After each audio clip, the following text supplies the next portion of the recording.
bienes que utilizan estos agentes.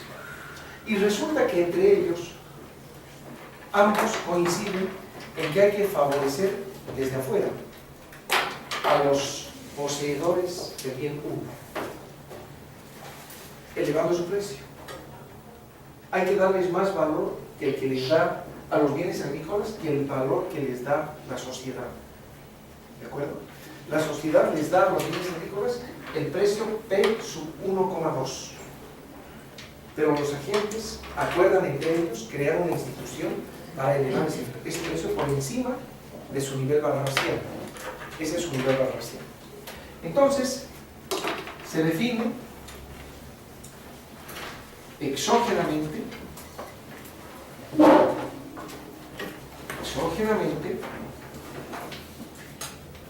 P sub 1, 2 más, vamos a llamar lambda, el nuevo precio. Este va a ser igual a P sub 1, 2 doble integral. ¿De acuerdo? Siendo lambda mayor que 1.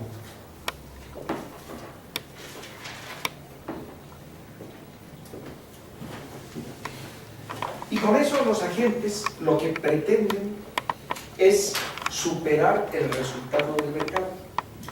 La pretensión de los agentes es lograr para uno de los agentes o para ambos una situación mejor, pensando que pueden mejorar la situación de alguno si lo van a ganar, lo van a intentar, ¿de acuerdo? Entonces crean una institución que se llama lambda. Todos están dispuestos a respetar a lambda y, por tanto, el precio 1,2. Esto conduce a varias reflexiones. Por ejemplo, lo que está sucediendo hoy en Venezuela, ¿no? Con la fijación de precios. ¿Por qué sería un error fijar los precios nominales? En este caso, lo que se está haciendo es elevar el precio de 1 por encima del de 2 en términos nominales. ¿De acuerdo? Bueno, entonces nos encontramos en esta nueva situación. P sub 1, 2 doblemente testado. Y en esa situación resulta que la oferta excede a la demanda. O sea, la demanda está plenamente satisfecha.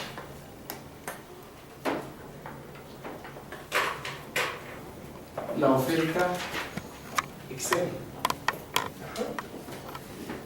Estamos en una situación en la que 0 sub 1 es ¿cómo? Menor que 0. ¿Sí? Bueno, ¿dónde operará el mercado? No es una situación, un desequilibrio no es una situación en la que se colapsan las transacciones.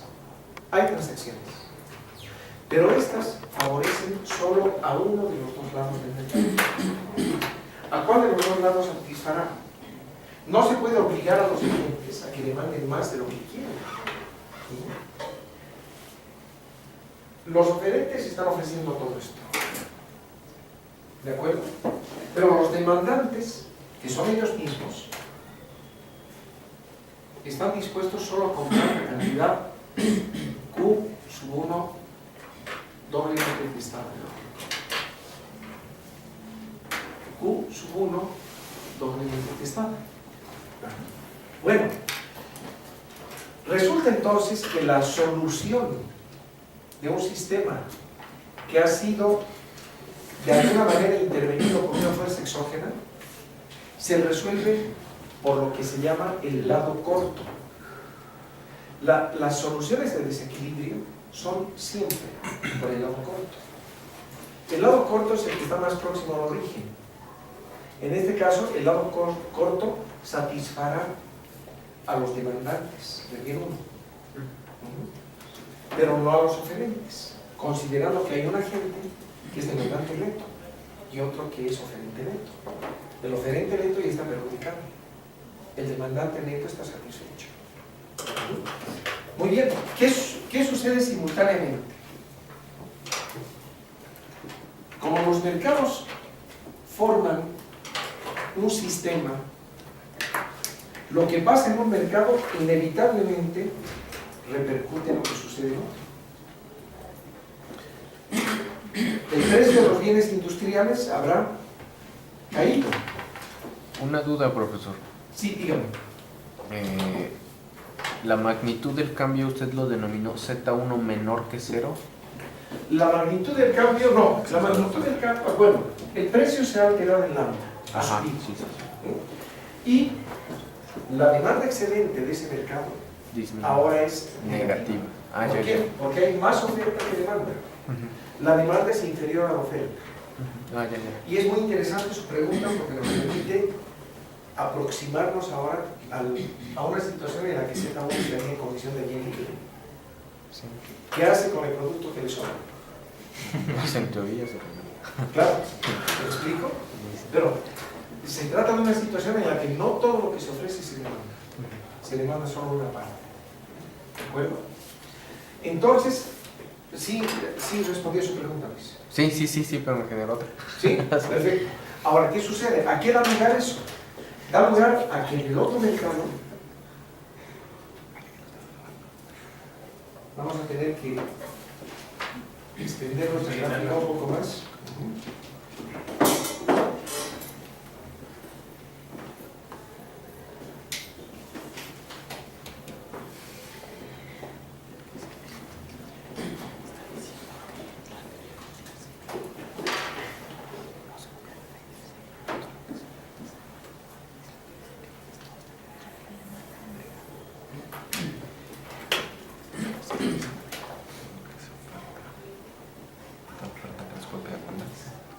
Resulta que en el otro mercado hay más demanda que oferta.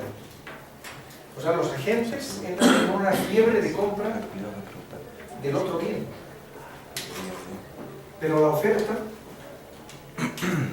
es esta. Entonces, ¿quiénes están satisfechos en el otro mercado? Los oferentes netos. Aquí la demanda excedente del bien 2 es positiva. Hay más demanda que oferta. O sea, el desequilibrio se ha traducido en que veamos quiénes están perjudicados aquí. Los que tienen el bien 1, a los que se quiso ayudar. Y aquí, ¿quiénes son los demandantes netos del bien 2? Son los oferentes netos.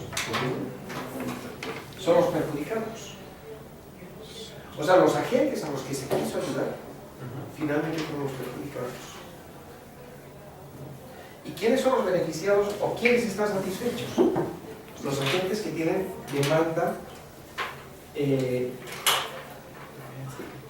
demanda neta positiva de este bien y, por tanto, oferta positiva de este. ¿Me explico? Se ha perjudicado a una gente y se ha beneficiado a otro. Es decir, más todavía, se ha perjudicado a una gente y hay que demostrar que el otro agente se vio beneficiado. Pero eso, lo segundo no es claro. No. El otro agente está demandando lo que desea. Este agente, el primero, el que es oferente neto del bien 1, no. Dígame.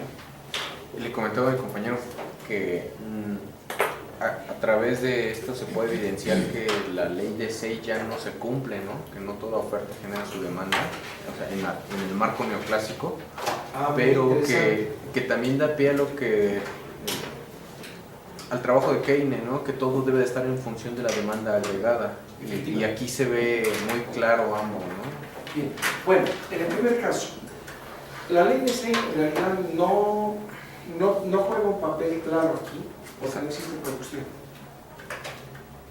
Si existiera producción, diríamos que el valor del producto que se genera da lugar a la generación de un volumen de recursos financieros equivalente, que al ejercerse en el mercado agota el producto que existe.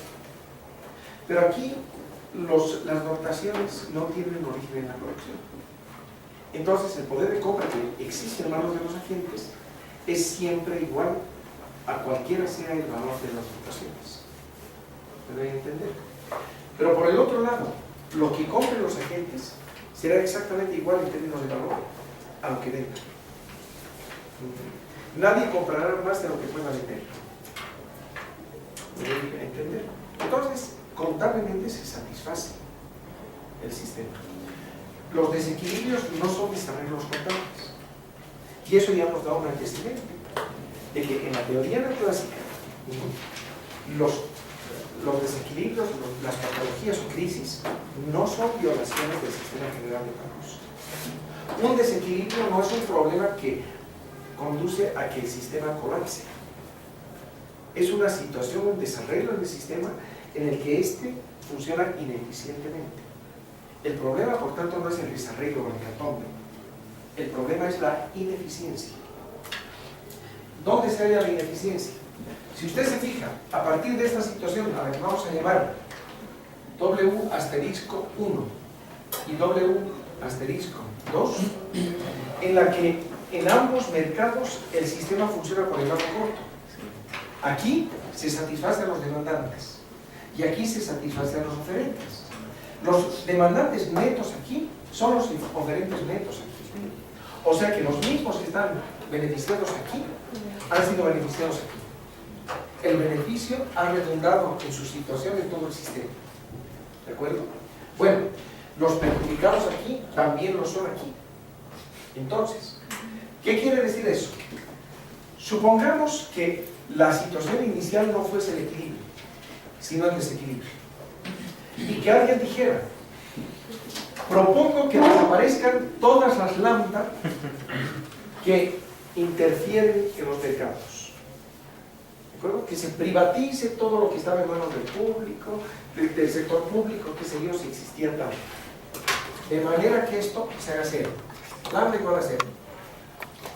El momento en que sea lambda igual a cero, tendremos otra vez los mercados gobernando la realización de los planes de los agentes. Entonces, ¿qué sucederá? Se puede pasar de W sub 1 a W sub 1 asterisco a W sub 1 y de W sub 2 a W sub 2 asterisco a W sub 2, beneficiando a ambos agentes o por lo menos sin perjudicar a ninguno de ellos, beneficiando al que estaba perjudicado sin perjudicar al otro. ¿Me doy a entender? Entonces resulta que esta situación W sub 2 asterisco y W sub 1 asterisco es una situación socialmente ineficiente. El desequilibrio, por tanto, está caracterizado por situaciones de ineficiencia social, puesto que con los mismos recursos existentes se puede mejorar la situación de por lo menos un agente del sistema sin empeorar la de ningún otro. ¿De acuerdo? Eso da lugar a calificar al equilibrio como una situación óptima en el sentido de Pareto. El equilibrio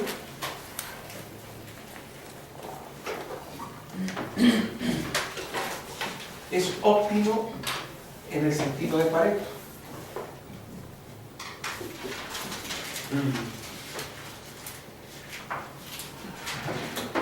Y el desequilibrio es no óptimo de Pareto. No se puede decir subóptimo. No, es no óptimo. ¿De acuerdo? Es una situación socialmente ineficiente. Óptimo de Pareto quiere decir socialmente eficiente.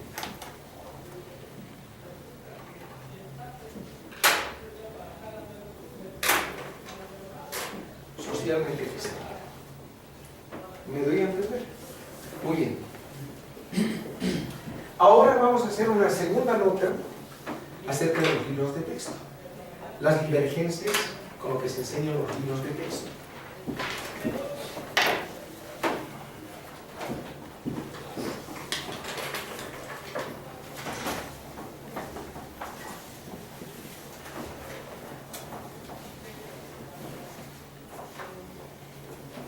Ustedes naturalmente pueden poner un precio en lambda y demostrar que las funciones que resultan dan lugar a demandas excelentes de este tipo.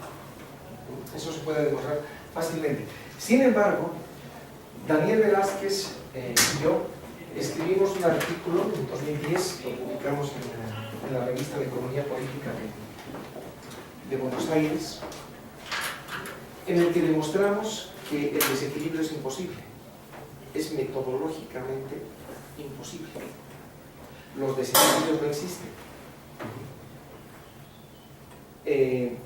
Sin embargo, para evaluar ese artículo desde un punto de vista metodológico y analítico, es necesario conocer un poco más, porque nosotros hacemos la demostración con modelos de equilibrio general de intercambio puro, modelos con producción y modelos dinámicos, macrodinámicos, modelos de crecimiento.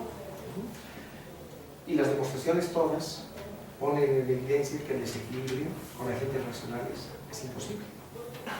Sin embargo, tenemos que saber cómo define la teoría neoclásica del equilibrio, la teoría neoclásica en sus versiones tradicionales, porque de este concepto se desprende una escuela que se llama la nueva economía keynesiana. La nueva economía keynesiana reivindica la posibilidad de que haya equilibrios y desequilibrios. En la teoría de la inexistencia del mercado de se demuestra con toda claridad que el desequilibrio no existe. No es posible. Pero eso lo veremos en su momento. Por ahora, lo que vamos a hacer es simplemente buscar algunas divergencias entre este planteamiento, que es el macroeconómico más sencillo de la teoría neoclásica, y el de los libros de texto. Vamos a comenzar por...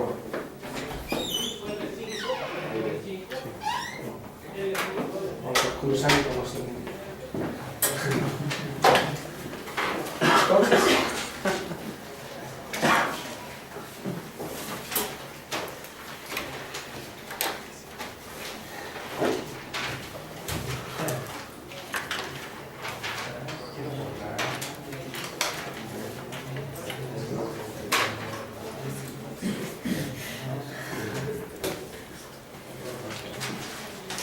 divergencias con los libros de texto.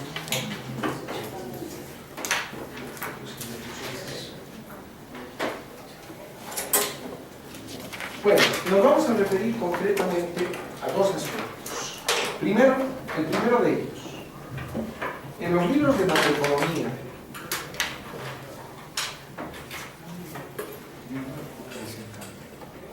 se plantea la posibilidad metodológica de estudiar una economía con un solo mercado. ¿No es así? ¿Sí? Se dice, este es el mercado, aquí se determina la cantidad y aquí se determina el precio.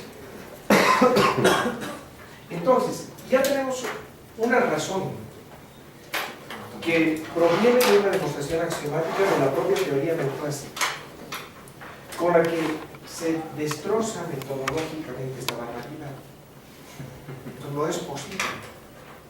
No tiene, en primer lugar, ¿cuáles son las razones por las que esto no puede existir? Si existe un mercado en el que hay un demandante y un oferente, el que demanda tiene que tener otro mercado donde ofrece algo. Porque ya hemos puesto en evidencia que no hay demanda sin oferta, ni oferta sin demanda. Entonces, si nos apegáramos a la idea de la ley de Say, en la que toda transacción es posible gracias a un volumen de recursos financieros que existen y que se pueden ejercer, esto viola esa ley. No tiene correlato. No hay otro mercado en el que se explique dónde se encuentran los recursos financieros con los que se demandan, o a dónde van a parar los recursos financieros que se obtienen con esta oferta. Bueno, ese es el primer problema. El segundo problema es que se habla de precio o nivel de precios nominales, cuando lo que hemos puesto en evidencia es que lo que nos interesa a los economistas son los precios relativos. No tenemos una teoría de los precios nominales.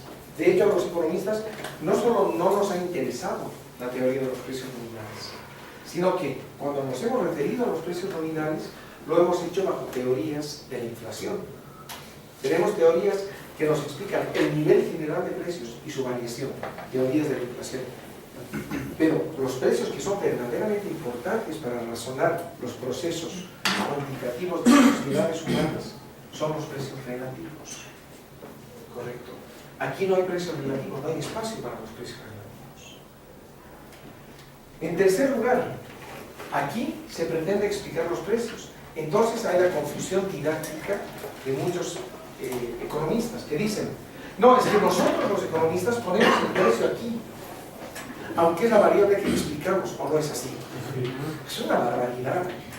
Si nosotros utilizamos la matemática como el lenguaje lógico al que queremos apegarnos para hacer nuestras deducciones analíticas, entonces debemos respetar que a este se le llama eje de las abscisas.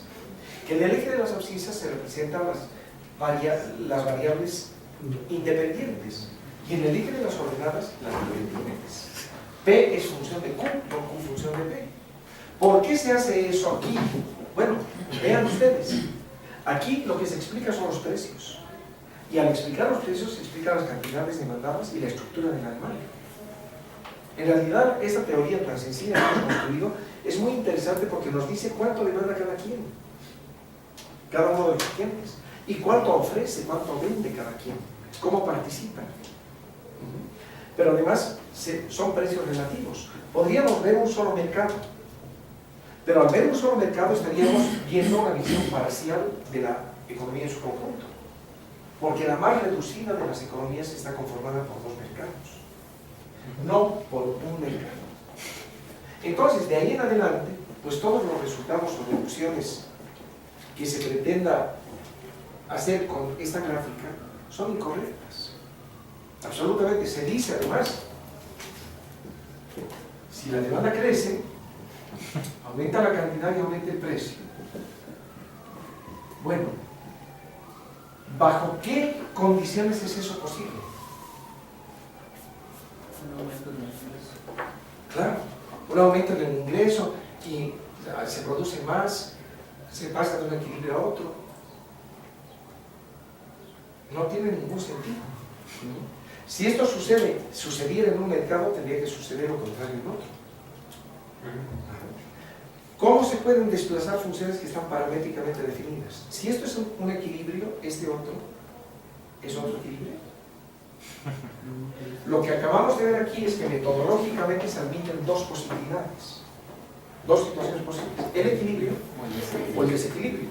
Aquí, un equilibrio, otro equilibrio u otro. ¿Me explico? Bueno, estos problemas naturalmente no son problemas de teoría, son problemas de transmisión de los conocimientos elementales. Son problemas de didáctica y de método. Entonces, cuando uno inaugura el conocimiento en economía de los alumnos con esto, el que después puedan eliminar esto es un proceso mucho más difícil que de la eliminación de toxinas, antioxidantes para los libros de texto. ¿Me explico? ¿Sí? Es complicadísimo, me doy a entender, pero se ve con claridad por qué. Más adelante, cuando tratemos el problema de una economía con producción, volveremos a las críticas, a las observaciones, al conocimiento de los libros de texto. Pero por el momento ya queda claro esto. ¿Sí? Perfecto. Muy bien.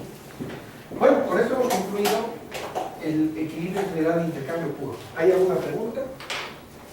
¿No? ¿Les parece que hagamos 5 minutos de descanso para comenzar con la patente? Muy bien.